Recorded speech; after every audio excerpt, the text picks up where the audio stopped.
Alrighty. Well, guys, I'm excited. We're walking forward together. We're united in Christ and His Word. We're together for His mission. We're ready for a new season. Last year has been a really exciting year. It's been kind of wild, to be honest. We've been running forward in this growing together vision. We're looking to how the Lord is moving people into our neighborhood, and we're asking questions together about how do we reach these neighbors? How can we be a disciple-making family for Loveland and beyond to the world? And we've chosen a path together, saying that the path we're going to walk is the path of this biblical vision of being a disciple-making family for Loveland and the world. That's our way of capturing the Great Commission in our vision language. We're on this mission together to follow Jesus together, and we're going to do that biblically, relationally, missionally. What we're doing today is we're presenting our ministry plan, which is how we're proposing we take the next steps toward that vision, on that mission, in accordance with those values. You can hold off on that slide for just a minute. So we are walking forward in that vision, and when we get together in a couple weeks to vote on a budget, that budget exists to support this ministry plan that moves us toward that vision and mission in accordance with these values. Does that make sense? This is how these pieces fit together. And we submit this all to you because you all approve that budget, which makes sense because we support that together. That's our family budget that we do together, and this is our family mission. Now, I'm really thankful your elders worked really hard on this plan and this budget, and we recommend it to you unanimously, which if you don't know, there's 11 of us, and so 11 different people agreed that this is from the Lord for us, the men that you have chosen to be your elders, and so I'm really thankful and humbled to be a part of that work. This last year, a big focus that you heard about a lot was our plans to move forward with our Growing Together building plans. We voted with our pledges and with our gifts to say we're going to make our church more accessible, aesthetically welcoming for children and families, and with enhanced gathering spaces for relationships to form and grow. But as I said often, and as we're shifting in focus now to the ministry that we're going to be doing moving forward, it's not ultimately about this building, right? It's about what the Lord is building in us. It's about the ministry that's going to be happening right now and in the spaces that we're going to open up to our neighbors.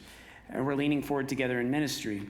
As we walk forward into this year, we're walking into a season of excitement, and we're walking into new challenges together as a family. Is it surprising that we encounter challenges when we take on big, large, ambitious plans together? I don't think so, and even more so, we're the Church of the Lord Jesus. And I'll tell you, the enemy does not want his kingdom to advance, but we are a part of that kingdom, and so we're leaning forward together in faith. That's going to be seen in our ministry plan, so I'm going to just briefly tell you what's about to come. I'm going to talk a little bit about adult ministry and local outreach. You're going to hear about worship and family ministry and world outreach. You're going to hear about property plans and Growing Together update, and then you'll hear about finance and the budget itself. And we'll have time for discussion and some time at the end for prayer, and then we're going to be off in time for lunch, okay? We will be done at noon. If you want to keep going at noon, you can come join me and the Sunday school teachers. We're having a lunch together, so you can join me there at that time, but we're done with this no later than noon. All right, well, I'm going to keep us going. Ministry plans for our adult ministry, which comprises our small groups, so our sort of Bible study connection small groups, our seniors ministry, our Women in the Word ministry. I know I'm going to forget something since I'm going off the cuff, but all of our adult ministries together, our men's ministry. The real thing that we're going to be focusing on, and this is where that picture is really useful, we're seeking to work together as a church in this disciple-making vision. And as we've thought about how we invite, engage, grow, and send as a disciple-making family, we feel that we really need to lean into how do we invite? How do we say to our neighbors and to our family members, come and see what God is doing in us. Come be a part of this. So we're going to seek to be equipping our ministries and encouraging with opportunities to invite and then engage, to connect and grow, to help people take a next step Something that every church, I listen to a lot of pastors, I'm friends with a lot of pastors, we all deal with to some extent, is what we might call a rotating door. We see so many people. We want to connect with them, though. We want to help people take a step into community with us, find friendship, find purpose, find hope with us, and so that they can grow with us. We have so many opportunities to grow. I have to tell you, Faith, this is a church that has depth. People come here and they can experience growth, deep growth. But I think some pieces that we want to grow in our adult ministry is how do we invite and say, come and see, and how do we engage and help people take the next step? That's going to be a focus. And as I talk about that bridges into what we're talking about with local outreach. One thing that we've realized is how vitally important our communications team is for local outreach. So our communications team is supporting that effort to connect with neighbors digitally. That's where people live. That's where our headspace is. So they're doing that digitally. They're also resourcing us with opportunities to invite and ways to invite. And so we're really seeing that as a local outreach opportunity, communications-wise. But also, we want to equip you, the people, us. And our local outreach vision team met this past year. So that was Don Overcash, Chris Alsum, Adam Bollmeyer, Ashley Bollmeyer, and myself. And I'm confident, once again, off the cuff, I'm forgetting someone, but maybe not. We met together over about 6 weeks and just prayed about how the Lord would lead us forward as a disciple-making family for Loveland. And one of the fruits of that series of conversations was a local outreach grid. You might have seen our grid for biblical, relational, missional, our discipleship grid that we have. We seek to exercise those practices of biblical, relational, and missional discipleship all the time. Even today in worship, we do these things together. But we're going to start rolling out practices of evangelism, neighboring, and service. So evangelism is that biblical invitation to Jesus, sharing who he is, helping our neighbors take an opportunity to follow him, whatever that might be, over the long haul of life, in your workplaces, in your homes, on your streets. We want to equip you with tools for evangelism. We want to equip you with opportunities to learn to neighbor, to see our homes as places of mission and open up those opportunities, and as well service, to live a life of service like the Son of Man, who came not to be served, but to serve and to give his life as a ransom for many. We'll be rolling that out. The way we do that primarily is going to be with ministry leads. So we have a meeting we call ministry leads, where not just staff, but folks who are leading ministries who are volunteers come together about once a month, and we share about opportunities that are coming up. And so we'll be pushing those opportunities and really seeking to implement the rollout of that local outreach grid more and more. And you'll hear more about that as we come into the year. So those are our kind of adult ministry focuses, and we'll ask questions at the end of our time together. So in the discussion time, and members will invite all of you, if you'd like to share at that time. But I'm going to keep it rolling with worship. So Laura, if you're ready, take the blue mic. All right. Thank you, sister. All right. Yes, I'm Laura, and I'm the worship arts director here. And it's a privilege to serve with such a wonderful team of musicians and singers and tech people, and blessed to be here.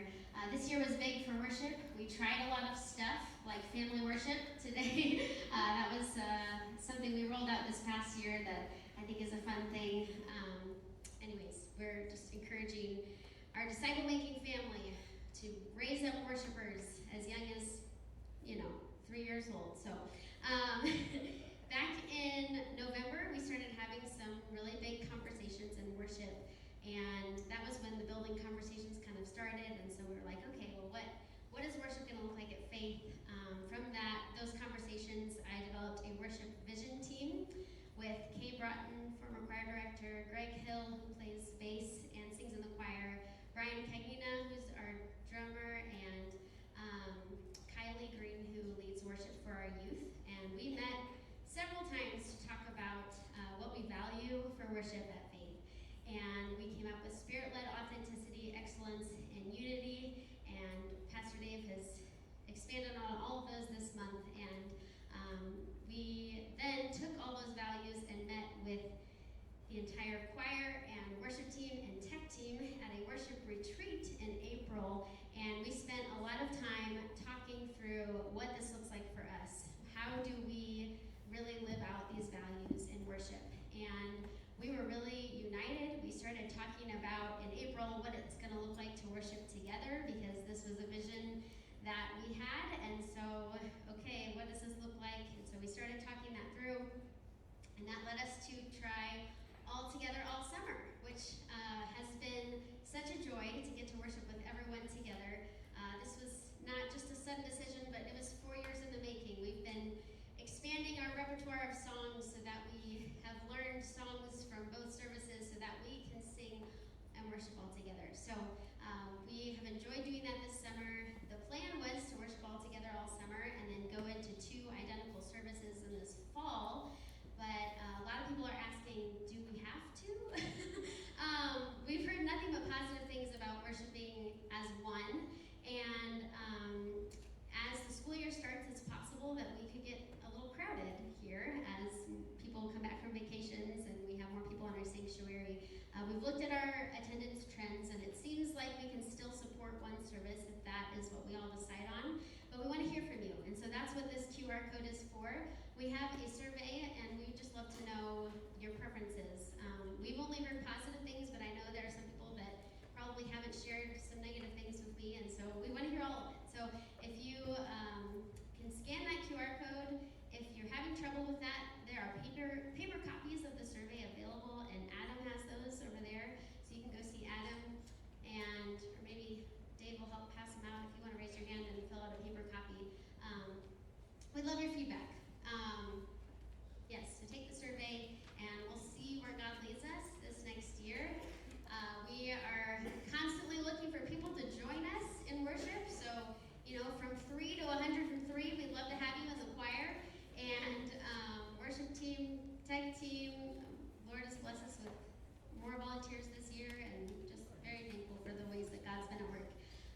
Regardless of if we worship in one service, 2 services, it is my prayer as your worship leader that the word of Christ would dwell in us richly, teaching and admonishing one another in all wisdom, singing songs and hymns and spiritual songs with thankfulness in our hearts to God. So that is my hope and prayer, is that we can all draw near to the Lord and worship together. So there will be questions at the end if you have any questions about that, but I'm going to turn it over to... Oh, does anyone upstairs need a survey? Paper? Oh, I see a hand. Wonderful. All right, I'm going to turn it over to Adam. Wonderful. And I'm going to invite Pam up as well. So we are the family ministry team. Just a couple reminders. Family ministry is somewhat newer of a concept here at Faith Church. When we're talking about family ministry, we have a couple specific goals. First, we just really want to create a cohesive ministry that can serve kids from birth into young adulthood, as well as support families. Second, as we talk about family ministry, I think families is critical in that family ministry element. So our big goal is to equip parents and help parents and support parents as they become the primary disciplers of their kids. We cannot succeed unless that is the case. And as we're heading into the fall and the year ahead, we've got some things that we're trying to build upon the solid foundation that we've already started to lay for family ministry that is really going to help us to move forward as a ministry. And I want to turn it over to Pam to talk about a couple of them. I just wanted to take a step back, and we talk a lot about supporting parents in their discipling of kids. And I want to take one step back to tell you a little bit about why we do that. And when they're with us during the course of the week, we see them for 1 hour. 1 hour isn't enough to give them the background that they need to develop faith. So we think as a church, we're just a partner with parents. So one of the things that we want to do is to come alongside them, and there's 3 words I like to use with that. Inspire them. This is the job that God has given you when they put that baby in your arms. Equip you. What kind of, how can we help you? What kind of resources do you need? And the 3rd is support. So how do we support them at every stage? We tried to do that today when we prayed for parents. as they were starting the new school year. But to be very, very honest with you, sometimes I feel like I'm boxing in the dark.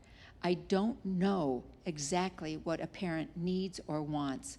So I'm getting very serious. I'm going to be having appointments with all of the parents whose children come into children's ministry. And I want to talk to them about, what are you doing in the home? How can we help you? What's working in Sunday school? What's not?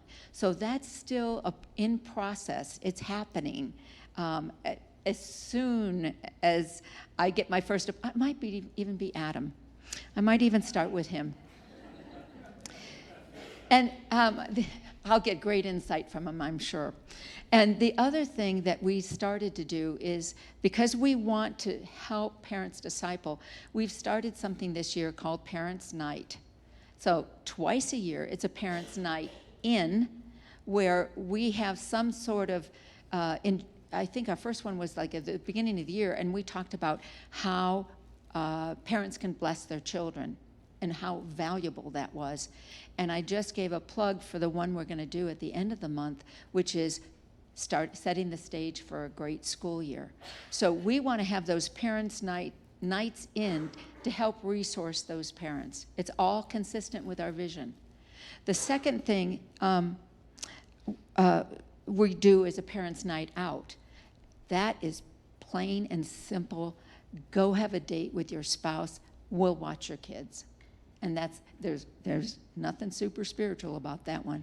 That is just supporting them, because sometimes parents just don't get enough time together. The other thing is that we are on an ongoing basis evaluating our ministry. And we have an interesting thing coming up for us. It's called construction.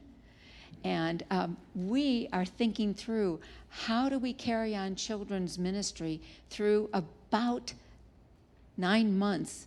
It'll be like giving birth to a baby. About 9 months of not being in our space. And so we're really thinking, okay, how do we best do that? So we're still in the process. We don't have any answers. I don't know. We'll figure it out. That's all I can say. The one last comment I want to make, because I look around this room and I see so many of you that are involved in serving in children's ministry. I have to tell you, we are absolutely full. We have all the volunteers we need at this point. We have many youth. We have lots of great saints that are leading our kids, and there are 44 people that are currently serving in children's ministry.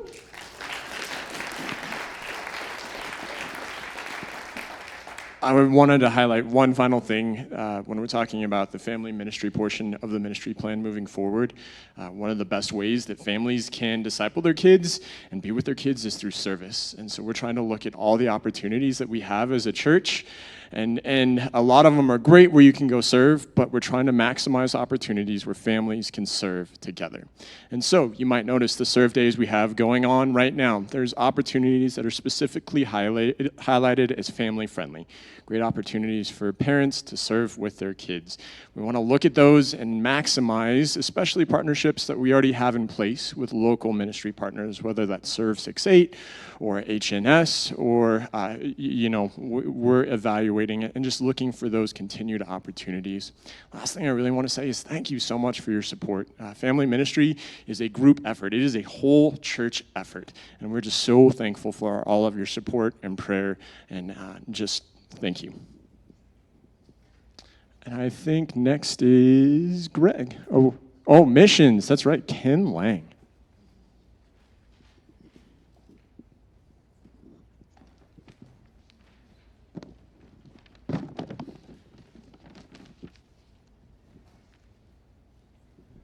Guten Morgen, buenos dias, bonjour, good morning. Je m'appelle Ken Lang. Je dirige le comité de mission mondiale. This is simply a reminder that in most of the world, English is not their heart language. It's some other language. So we want to tell you a little bit about what's happening the past year. and then look forward to what we want to focus on. You can see on the monitor, we are basically comprised of 3 teams. The care team takes care of our missionaries, both on the field and when they come back to visit us. The learn team puts on things like Mission Meet 27. We try to educate you, the congregation. We try to promote events that we think are educational, fulfilling, challenging for you. And then we have the Go team, and I'm going to talk quite a bit more about them in just a second. The Go team means go. And why do I say go? Because go is going to be a key focus of our ministry going into 2027. Go is what the Great Commission is all about in a lot of ways. I'm going to give you a few highlights of what God has done this year, and then we'll move on to what we hope to do in the coming year. We have parents being connected in Hungary and being discipled and coming to faith. Stephanie Luke, if you can believe this statistic, having 171 spiritual conversations and 108 gospel conversations with students in London. Those numbers represent real people that are hearing about Jesus, perhaps for the first time. It's exciting to hear stories like that, I think. We have seen great impacts. I love it that Debbie Eng reported a retreat with 90 women in Zimbabwe. 90 women who she led through that. Other missionaries have led retreats, and particularly training, teaching in areas that are very, very difficult, very challenging areas to reach. So God is moving in big ways throughout the world. And finally, we're seeing new leaders being put up. The Farrells, living in a very challenging area in Central Asia, have brought people through a number of years, and one of them is going to stay around and become part of their team. So we're seeing expansion in that. This year, we want to focus on a few things.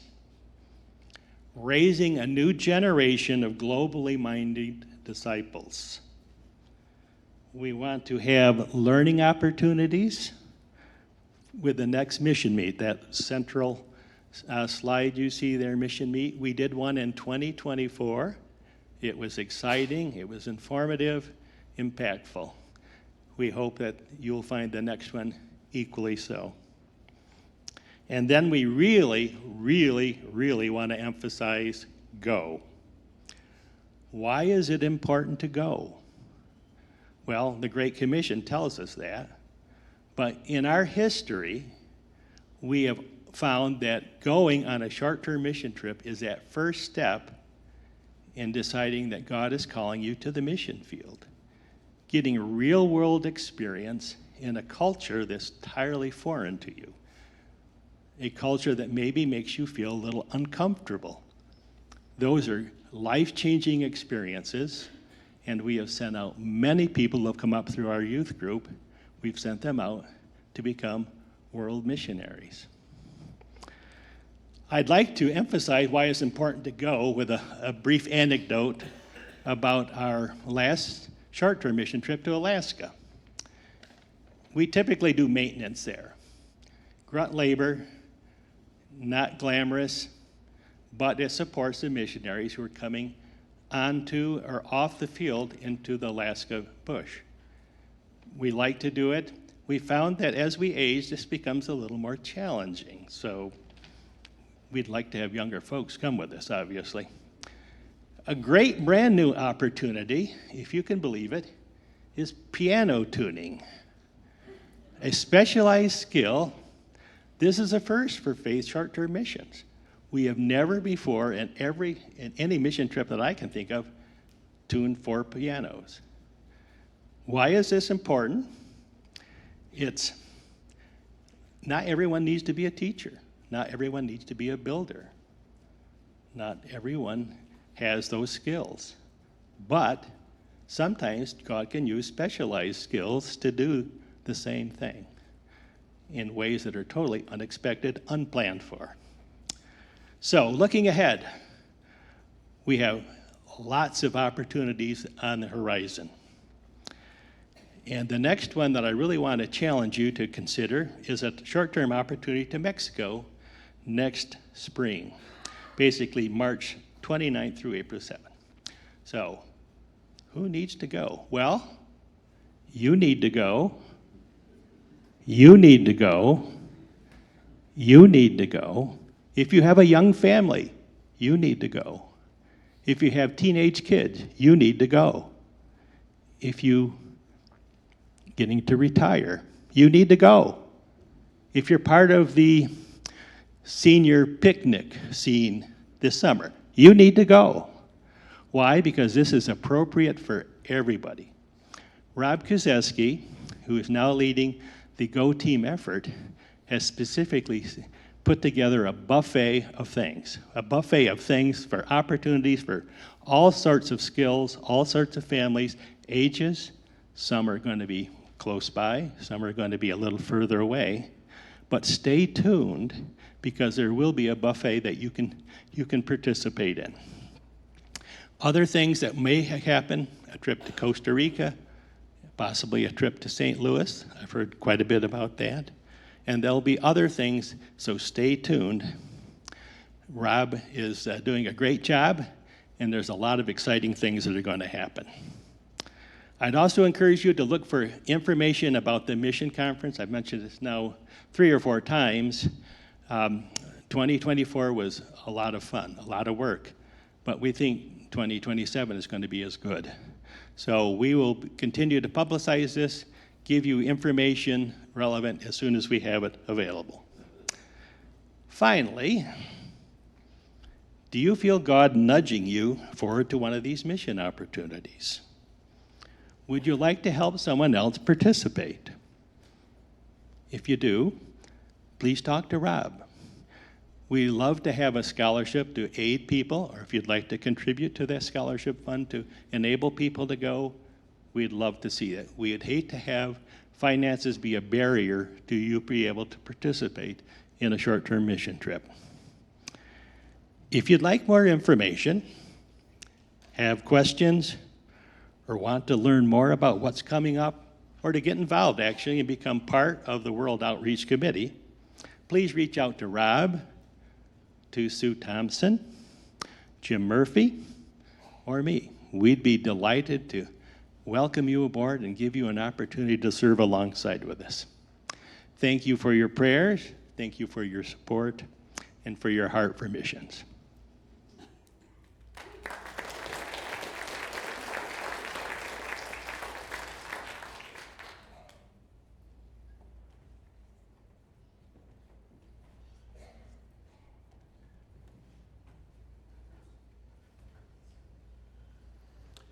Good morning. Hopefully the microphone is working. I'm Greg Peretz. Linda Persant and I handle the finances here at the church, and I'm going to talk about our proposed ministries general fund budget for the coming fiscal year, which begins September 1st, and items to be thinking and praying about ahead of the upcoming annual meeting where we'll actually vote on the budget. First, let me put another plug in for our annual report, which you might have picked up out in the lobby, or the digital version, which went out with the e-bulletin last Thursday. This does a great job at highlighting all of the ministries which the budget enables. So please do take a look at this. The team put in a lot of work preparing this, and I think they did an outstanding job. We've had a lot of discussions, financial discussions that have played out over this past year. Go ahead and go to the next slide. That have played out over this past year. Obviously, the Growing Together project, both the planning aspects and the fundraising earlier this spring. And thank you for the very generous pledges that you all put forth. A year ago, we were talking about the current year budget, which was an increased budget. But actually the general fund giving did not end up meeting that budget. So during the year, we reduced our spending to about 90% of that budget and are currently on track for a slightly positive cash flow currently. And although attendance has been about the same, about flat, we've also seen a lower number of donors to the general fund right now. So we've been managing through all of that during the year. We've also had discussions looking ahead, both for Growing Together and for our ministry plans. The session is looking at how, go ahead and advance the slide, sorry. Both to how we manage our financial reserves and also our annual financial budget plan to meet our strategic needs. Some of which we can't fully quantify yet, but we know are coming. So on the slide, I've called out these as known unknowns. So we're talking about strategic readiness. We know that for the Growing Together project, we're going to have to borrow some money. And this is initially going to look at probably a line of credit. So when we start construction, and Jerry's going to talk about a little bit of this in his part of the talk coming up, we will have a certain amount of pledges that have come in through giving, but we won't have all of what we need. But in order to start construction, we'll probably have a line of credit that we will take out as in terms of a loan. And then more pledges, more giving will come in toward Growing Together. And by the time we finish construction, we'll have a certain amount of pledges that have come in. But then we'll have to take out a longer-term loan because we won't have all of the money that will have been needed to pay off all of that construction. So how much all of that will be, we don't know all of that just yet. And as we've talked to different lenders, they all look at that a little bit differently. Some of them will look at how much has been pledged and say, okay, we understand that. We know how churches work. Others will purely just look at, okay, what's the total cost? How much money do you have in hand right now? Oh, okay. That determines the loan terms right up front. So they all look at it a little bit differently. So we have to strategically plan for all of that as best we can. Another thing we're looking at is staffing, future staffing, staff turnover. And one thing that has been made very clear to us is staffing is getting more expensive. So we're trying to plan for that more intentionally, looking ahead. So next slide. Getting a little more into the specifics now. We're trying to hold our budget to about the same as what we experienced in direct costs for this current year, or about $1.3 million. I'm sorry, about $1.23 million. I think I listed that wrong on the slide. Plus about $80,000 for strategic readiness. And the total is about $1.31 million then. This required a fair amount of work on the budget details underlying those numbers in order to achieve that. So we have a few increases that come from actuals, plus some estimates for costs that we don't control, like property insurance, utilities, benefit costs for staff. Right now, we're not planning to do any wage increases, which would normally happen in February. As Jerry did a lot of work to move to volunteer-based interior cleaning instead of paying an outside contractor, because those costs continued to go up. We're reducing our support to the EPC. We're reducing some of our training expenses. So those are some things that we're doing to try and control our costs in order to keep our overall expenses about the same as they were this year. Next slide. We're also looking to use some of our reserves that have built up for our larger ministries. We allow our larger ministries to keep their designated reserves, that is giving that comes in that was for specific ministries rather than for the general fund. We allow them to keep those reserves for longer periods and use when needed. But right now, Session is asking them to use those reserves rather than budgeting them under the general fund. So for youth for this next year, we're asking youth to use reserves for winter retreat and for Great Escape, for women's ministry, for events and other expenses as needed, and for world outreach as appropriate, for short-term mission support, for missionary care, or to help offset an additional $24K reduction for this coming year. However, we do have our overall ministry reserve, and as part of our normal process, ministries can come to Session and make requests during the year for additional needs as they come up during the year. That process still exists. So ministries can come during the year after budget has been set and make requests during the year. So that will still be appropriate. So next slide. So on page 11 of the annual report handout, this bar chart appears. Again, as I said previously, the total proposed budget, $1.313 million. I've turned the chart on the side, but this is essentially the same chart. The first bar is that new placeholder for the strategic readiness amount. And we've set that at about $80K for this coming year.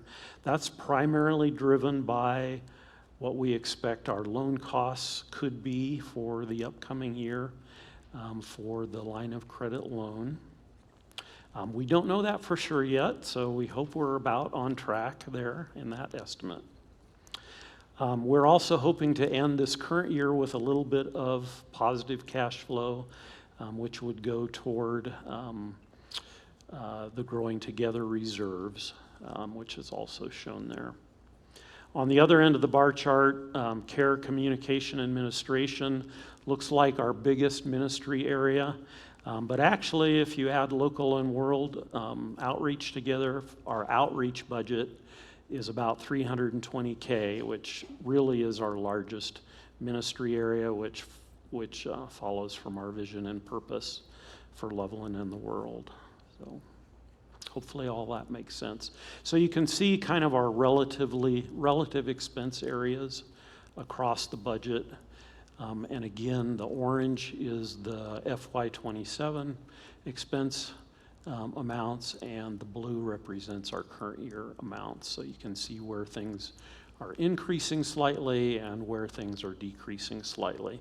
The decreases are primarily due to the fact that we're going to use some designated reserves, and increases are primarily because we have increased costs in those areas that we don't control.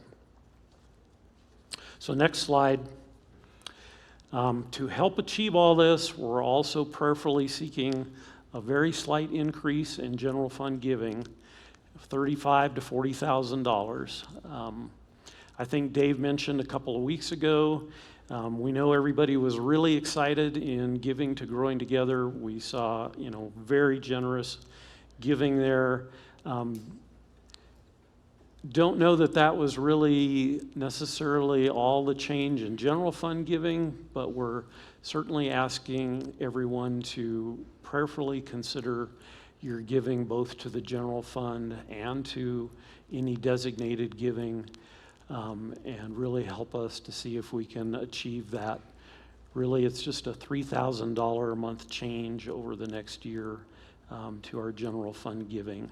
That really enables all the ministries of Faith Church. And again, you'll see those highlighted in the annual report, where your giving goes when you're giving to the general fund. Next slide. That's really all I had. I wanted to thank you for your faithfulness and generosity. I covered a lot. I'm going to open it up for questions.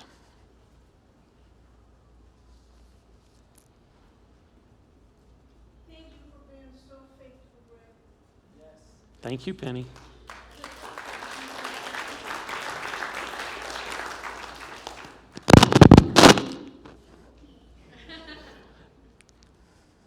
try not to do that again. Who has a question?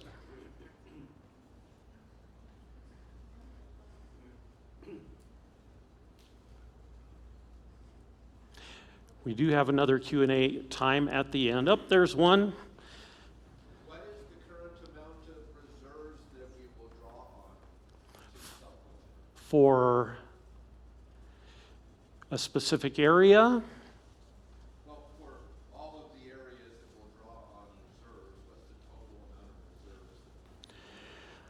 of reserves? Well, ministry reserve, which is our undesignated reserves, we have about $1.1 million. Session is planning to use a little bit of that for growing together. We save about 3 to 6 months of that as operating reserves in case of emergencies also. And some of that we use for ministry areas when they make requests during the year. We also have, you'll see out on the table, there are some copies of our,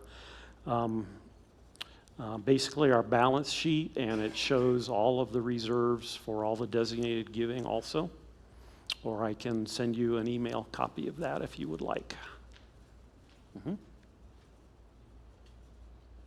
Yeah. Linda mentioned to me that it would be good for us to give up front our pledges so that you can start planning your loans. Has a significant amount already come in? Yeah, so the question was, is it helpful to receive more of the Growing Together funds up front? It definitely is. We actually, there's about 1.7 out of the 3.1 million was pledged to be given in 2026, and actually the more we receive this year, the more helpful that will be. We have received about 840K of that so far. Jerry was going to mention that, and he probably will mention it again. Should we segue and then one more time for questions? Yeah, you can hold your questions to the final Q&A if something else comes up, and I'll turn it over to Jerry to cover some more details on Growing Together.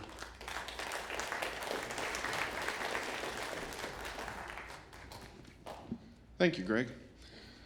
For those of you that are wondering, where is the end? We're in the 7th inning, so we're getting close to the end. If you have an annual report, I'm going to be referencing a few slides in that. My slides are kind of boring, so apologize for that. Communications team. I just wanted to start by reminding you who makes up the communications team. Julia Parsons, formerly Julia Kemmerer. She does a lot of things. She actually was the lead on creating this, does a lot of our does a lot of our social media, and we're looking at that as a tool to reach out into our community. Becky Warner, who wears a lot of hats, is also on this team. Jacqueline Rosem, again, wears a lot of hats. And Laura and myself do a little bit of assisting, but the 3 ladies I listed previously, they're doing all the heavy lifting. What is our communications plan for the next fiscal year?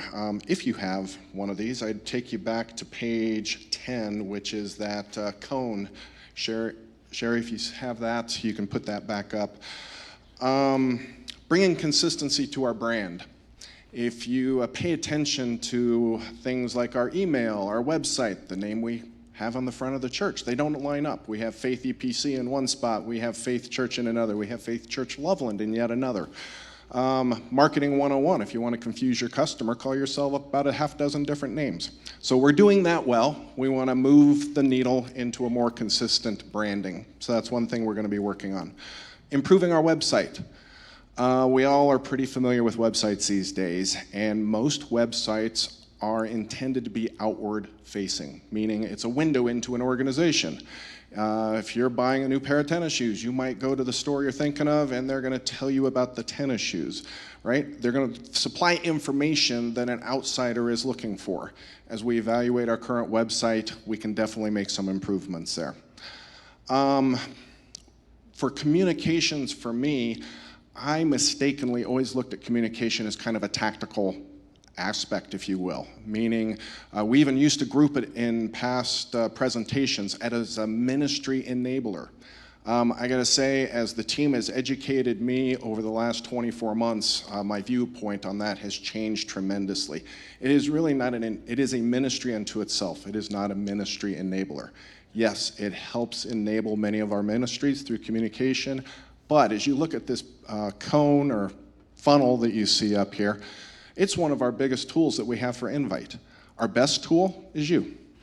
Invite someone. Invite them to a luncheon, invite them to a seniors night, invite them to a service.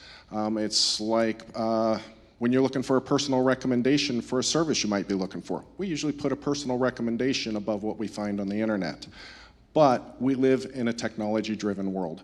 And so if you are part of that world, you're getting ads, you're getting input regularly on that little computer we call a cell phone still. And that's where you may be getting some Instagram or emails from Faith Church. If you're seeing those, and if we're presenting information that you agree with or you're excited about, hit the like button, because again, that's how the algorithm works. That's how more people see it. The more people that click I like it, the more people that get to see it, the more people that get a picture into what we're doing, into our community. So that's a little bit of what the communications team does. It's also going to continue to do all of the communications they do to support our ministries on an established rhythm of communication. So while they're doing all that, those are some of the highlights of what we're going to be working on. I'm going to move on to growing together. Greg touched on this. I'm going to repeat it because, again, last time I was up here, I asked for prayers. We asked for some prayers with dealing with the city. We asked for some prayers in moving us forward. And a huge thank you to this congregation, because your generosity, our congregation had pledges of just over $3.1 million. And so far, we've received $840,000 towards those pledges. So again, thank you very much for partnering with us, because we know you have choices on where to send your money. Thank you for partnering with us in this project. I asked specifically also, though, for prayers with the city of Loveland. So I wanted to share a little bit of some of the praises we see.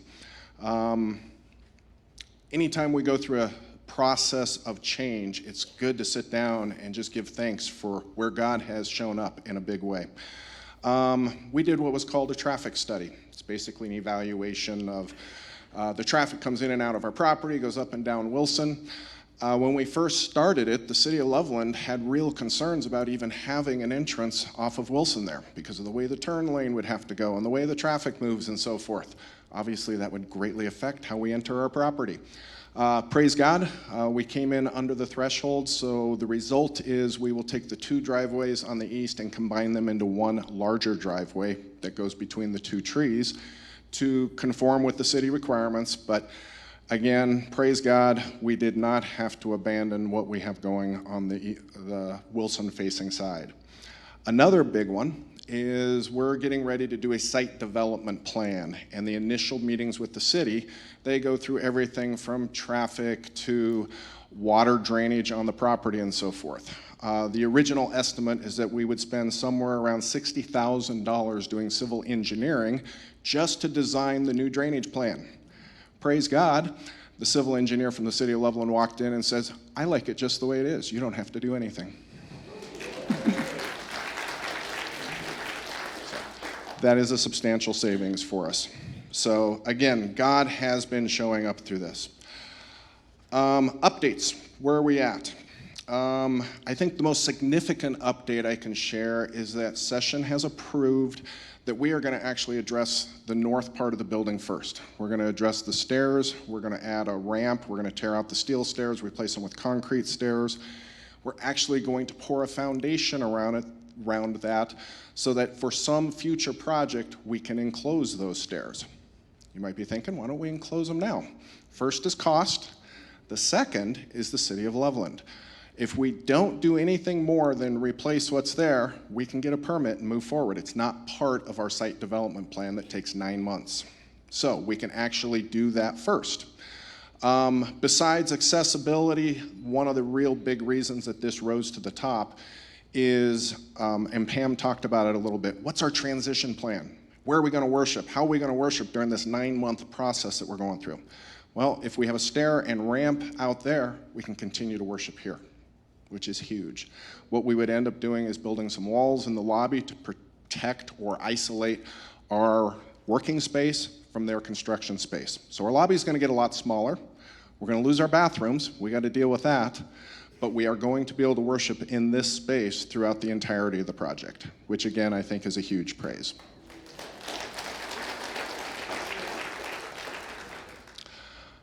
So where do we go from here? There was a picture, I don't know, Sherry, do you have the picture of there was a picture of the church as it was drawn in one of those slide decks. If you don't find it, no big deal.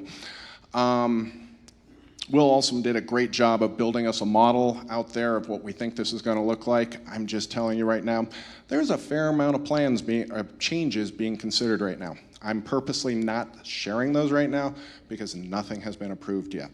So we will have a more detailed growing together meeting sometime this fall where we will pull people together and actually have some solid answers. But right now, there's just a lot of moving targets.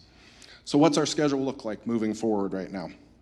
As I said, we're going through a site development process. There you go. That's what you guys are kind of used to seeing. There's a reasonably high likelihood that what we end up building doesn't look a lot like that. It might change somewhat significantly. So just laying the groundwork that when we come together this fall, that picture might change. Starting right now, we're starting the site development plan. Again, Session has approved a contract with our architect to have them start moving through that process, which includes 3 meetings with the City of Loveland. Again, I would covet your prayers in that process. This fall, we will apply for permits for the stairs, ramp, and one thing I failed to mention, an additional emergency exit out of this space. So back somewhere in the past, that used to be an emergency exit right there, and that was taken out.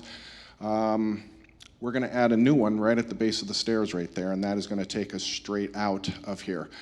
The reason we're looking at that twofold, if we lose that exit, which we will, and we lose a lot of that out there, by code, we need 2 ways out of the sanctuary. So it'll be those doors and down the new sets of stairs, and it would be through there. But also, we've recognized, very good, I like that. She's doing the airline thing, yeah. Anyhow, the other reason is even this exit here is not what they would call a compliant exit by today's codes.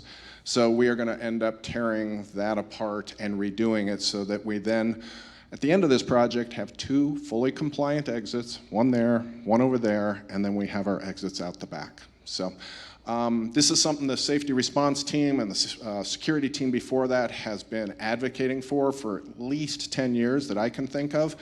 Because if there was an incident in the lobby, whether it was a bad person trying to do bad things or a fire or anything else, we're kind of stuck here. We got that, and that one's not even close to today's standards. So that is part of this proposal, that along with the north stairs and the ramp out there. We will apply for permits this fall. That's an 8-week process, and we don't have to build for 6 months after that. That's a key part because our contractor tells us we save money if we can do the stuff on the north, stairs, ramp, and exit, and then immediately transition to what's going on the front of the building. So what that would look like is in March, we would begin construction on the north stairs, ramp, and exit. It's an approximately 6-week project, they're telling me, which would allow us then to pivot to the larger project in May of 27, which gives us a fighting chance of having at least a soft opening of our facility for Christmas of 2027. So that would be exciting if we could walk through our new lobby and actually into our space for Christmas. Transition. We talked about transition for worship. Pam touched on this. Transition for children's ministry, they're going to have to go into the Hall of Faith. So that's something that we're going to start planning on in January and probably executing on in February. So that's going to mean some changes with classroom usage, how things are laid out and so forth over there. but our children will move into the Hall of Faith during the construction phase. A reminder, we had the Praying Pelicans here last week. What a blessing that was to see 100 high school kids worshiping with us last Sunday. I had a chance to meet with one of the leaders, and she wanted to walk through. She's like, what are you guys doing? She saw the corner over there where we have the model and some of the documentation. And so I explained to her, I says, well, we're going to tear out the bathrooms. We're going to increase our bathroom space, which we could have used last Sunday because there was a line there. But more importantly, we're going to add a family bathroom. And I walked her through the rest of it. And she goes, that's amazing. And I'm like, okay, which part's amazing? And she actually focused on the family bathroom. She goes, I'm a mother of a special needs child. He's a teenager, but yet he still needs help with bathrooming. And a way that churches and facilities show love to me and my family is by providing that private space where we can go do what we need to do. So just thought I'd share that. I thought it was very encouraging to know that there's one person who's heard what we're doing. She went so far as to say, I can't worship in a place that doesn't accommodate my family's needs. So, prayer requests. Again, thank you for the prayers you've done and continue to do. But unity as we move forward together. David touched on this, but there is so many opportunities for division, for Satan to wiggle his finger and pull people apart. So again, I would ask for your prayers around unity. Favor as we begin our site development plan, as I said earlier, with the city of Loveland. A simple signature, a simple decision can move the financial needle for us thousands and thousands of dollars one way or the other. And God's favor in all areas of our ministries. Change is hard, especially for Pam and our children's area. It's hard to move something into a new facility and keep it operating. It's going to be hard, actually, to continue worshiping in here knowing that we don't have bathrooms 20 feet down the hall. We're going to have to come up with a solution for that. So again, we need God's grace and his guidance through this. There's a lot of specifics that I have not gone into today on purpose because it's a moving target right now. So I just want to leave you with, we are going to have another Growing Together meeting. We will actually present more specifics in that meeting. It'll be sometime this fall as things start to firm up. So thank you.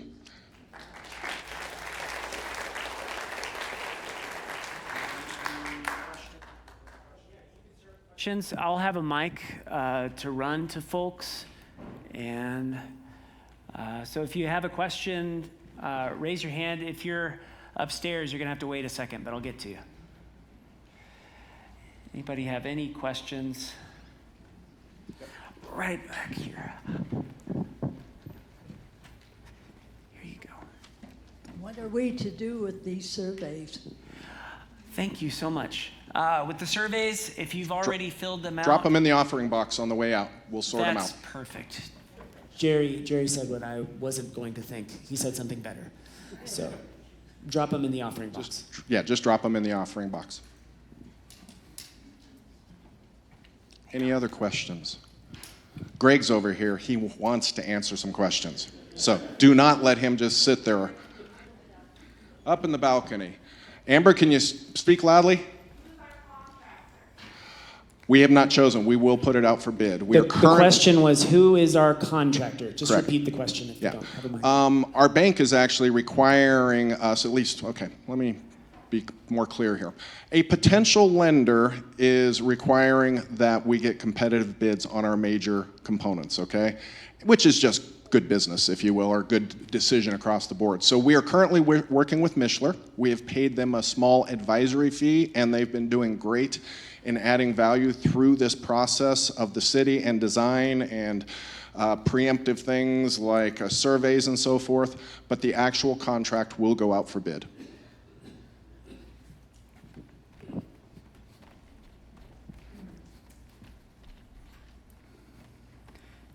I don't know if I can talk clearly, but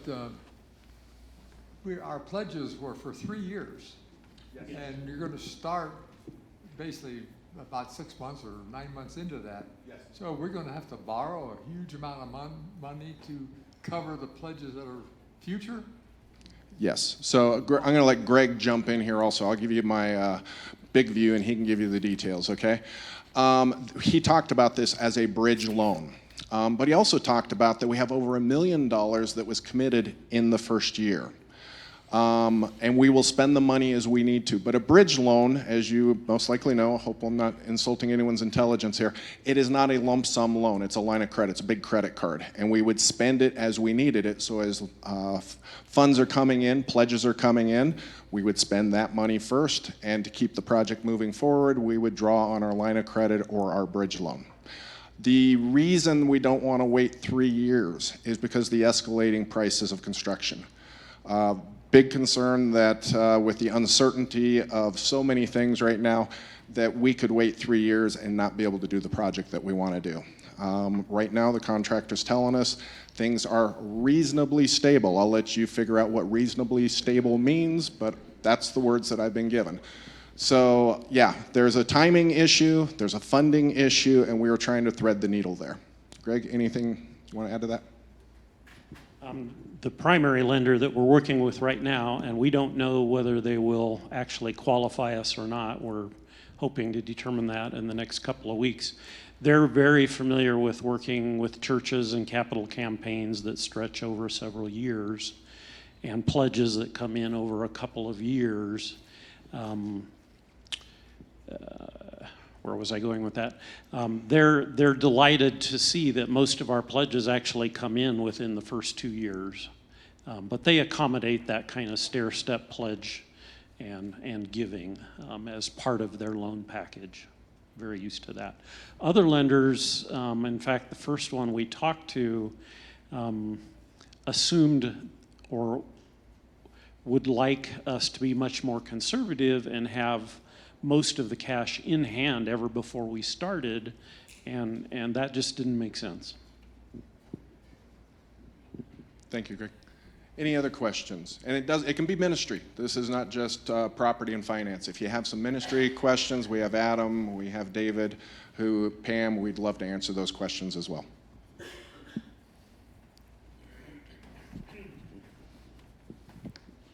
Thanks for everything you're doing, and I just want to add my cheering up for worship together all summer. Like, I love that. I'm just curious how you'll decide when we're too full and we have to split it up.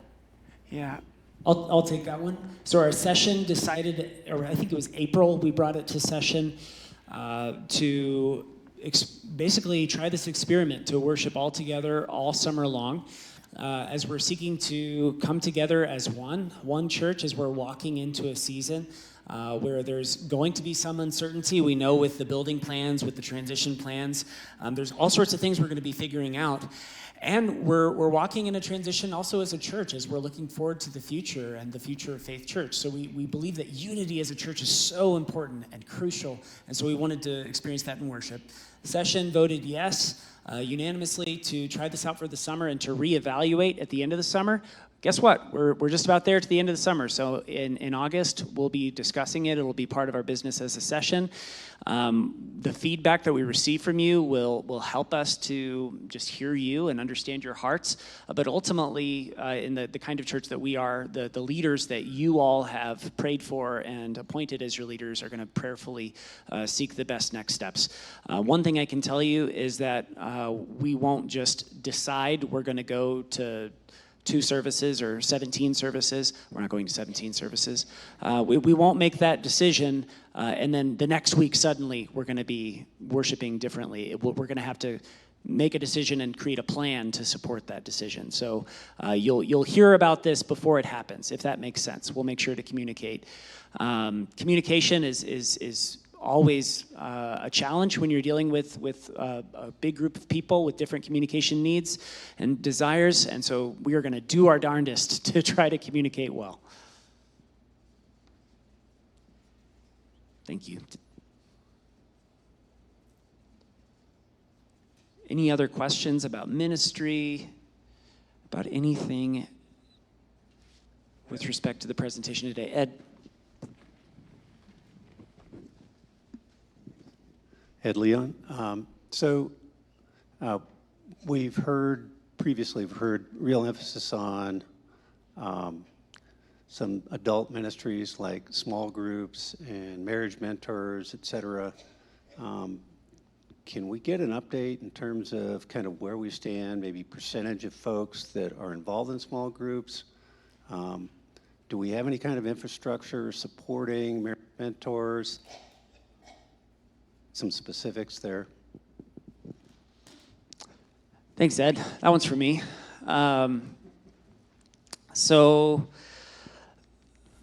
All right, I want to make sure I get your question right. So the first question was a question about infrastructure for small groups, and then for marriage mentoring specifically. Are those the two parts?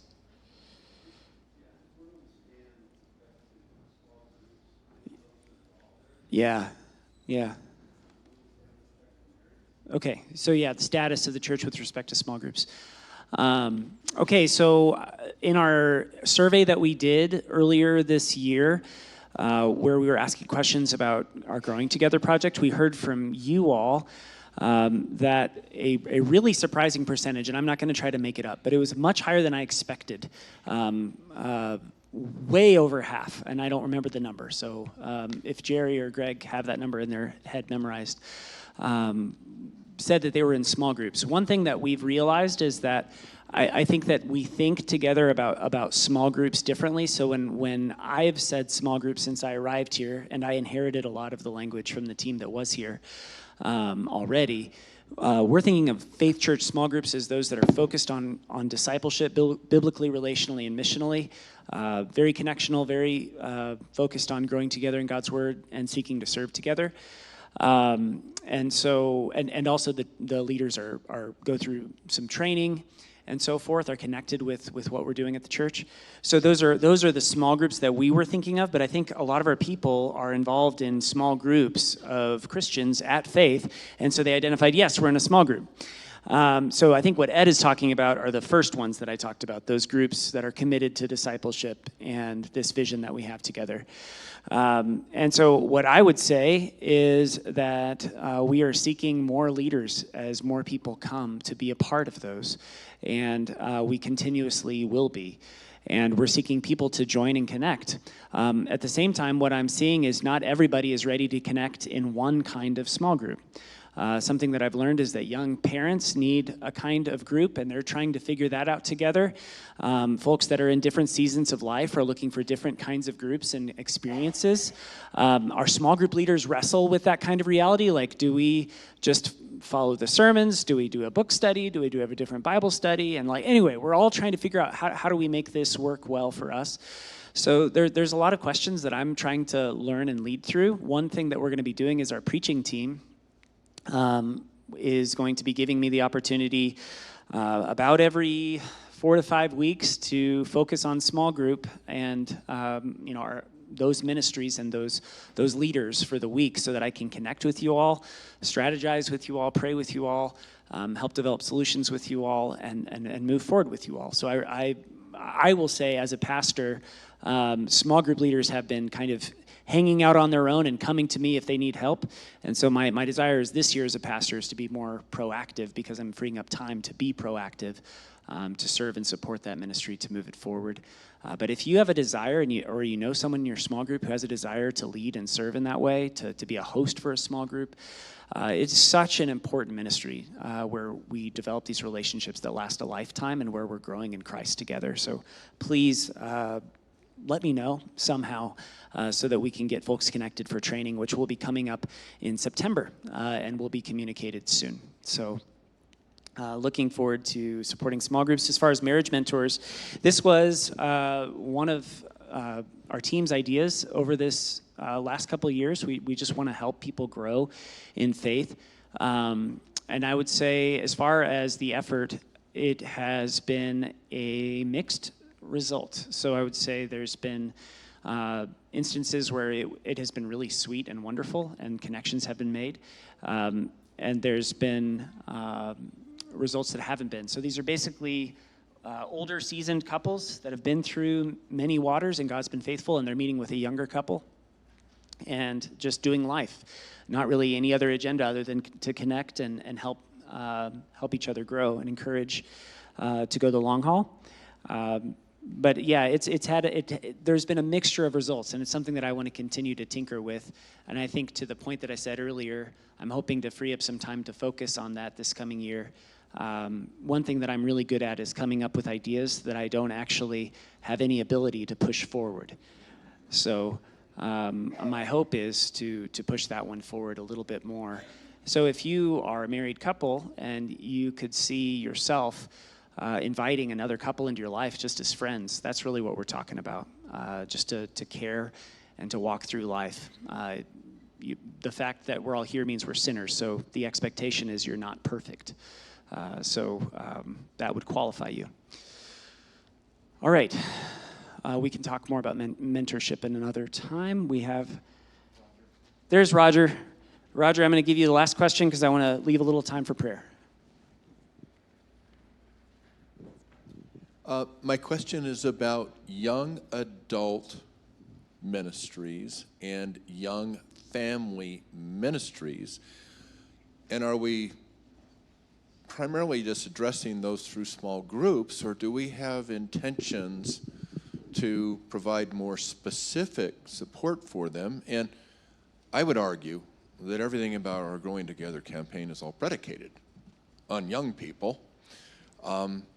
So can you please speak about how we're intentionally creating ways for those groups of people to be among themselves together? So the question is, how are we creating intentional opportunities for families to connect and grow with us? Is that a fair way to say what you just said? Young families?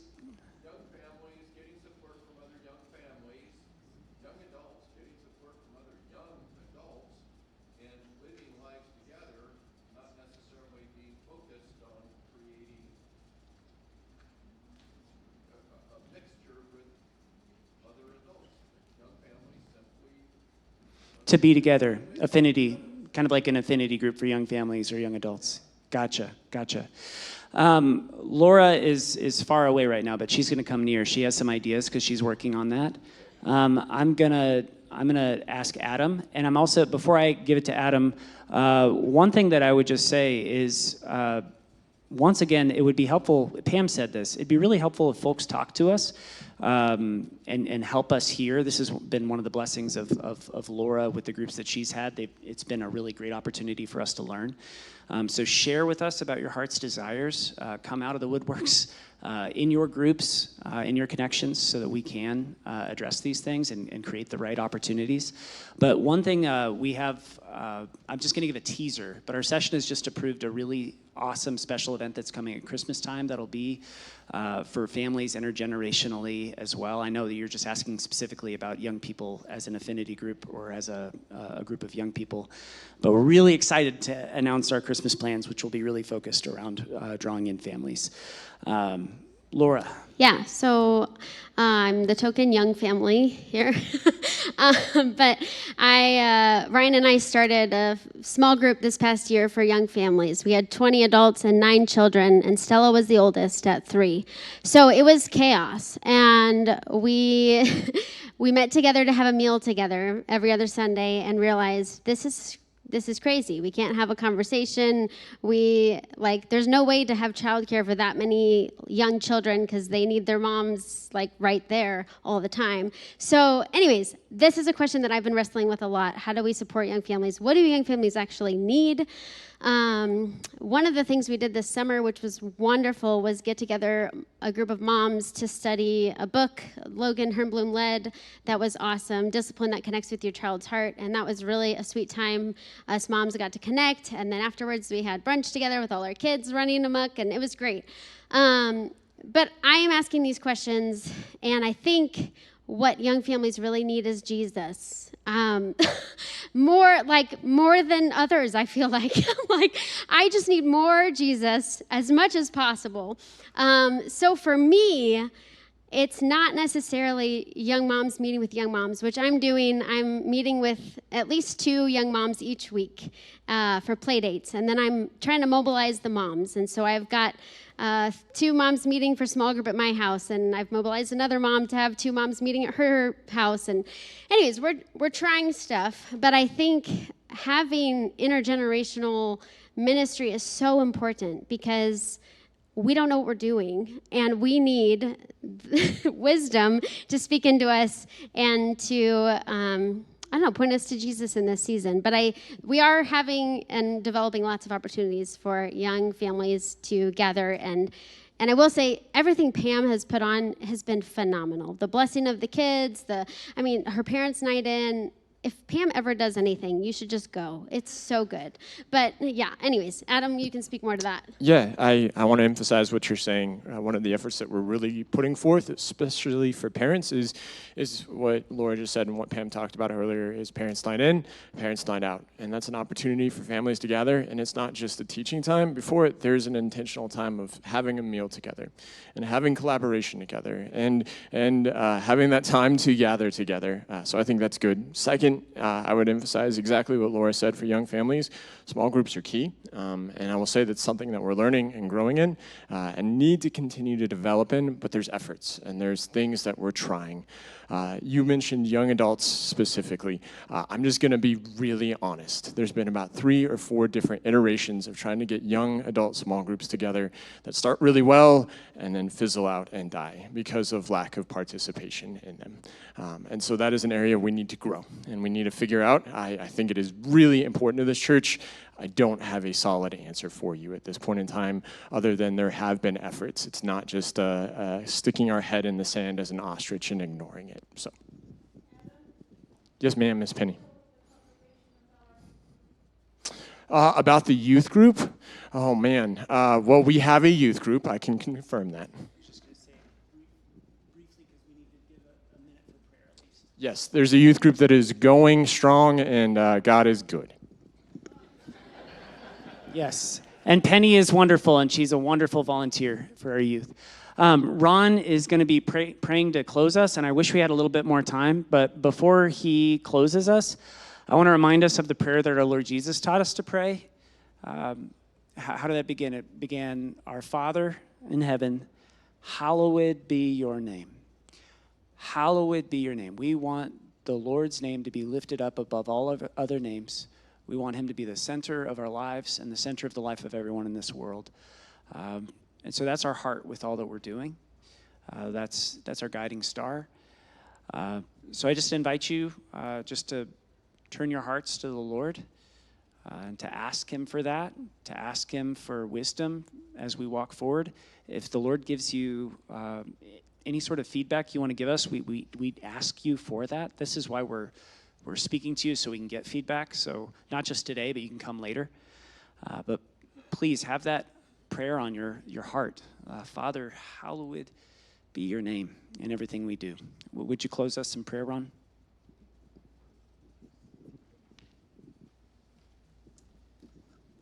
Would you all pray with me, please? Father, we just come to you this morning and thank you. And thank you. And thank you. First, we thank you for being here, for being part of our church, for being part of our lives, for supporting us in times of difficulty, and Father, for helping us celebrate in times of joy. We thank you for everyone that is presented here today and the updates they have given us and how we can be drawn closer to what our church is doing.